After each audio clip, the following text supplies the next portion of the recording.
విదేశాలకు వెళ్లే ఇండియన్స్లో ఎక్కువ శాతం కెరీర్ కోసమే వెళ్తుంటారు. అందులోనూ మధ్యతరగతి యువతే వస్తారు. వారిపై ఇటీవల ఆయా దేశాల్లో జరుగుతున్న రాజకీయ పరిణామాలతో ఇండియన్స్ టార్గెట్ అవుతున్నారు. రాజకీయ విధానమే దీనికి కారణం కాదు. స్థానిక యువత కూడా పూర్తి స్థాయిలో ఆ ప్రొఫెషన్ మీద గ్రిప్ లేకపోవటము మరొక కారణం. దీనికి తోడు చాలా మల్టీనేషనల్ కంపెనీలకు సీఈఓలుగా ఇండియన్స్ ఉండటము ఒక విద్వేషానికి కారణమని ఎక్స్పర్ట్స్ చెప్తున్నారు.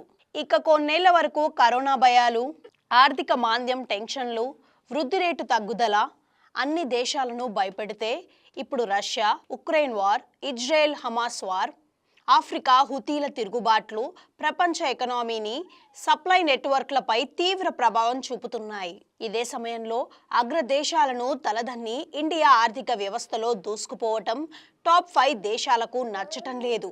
ఇంకా సూటిగా చెప్పాలంటే అమెరికా, బ్రిటన్లు ఇండియా ఎదుగుదలను సహించలేకపోతున్నాయి.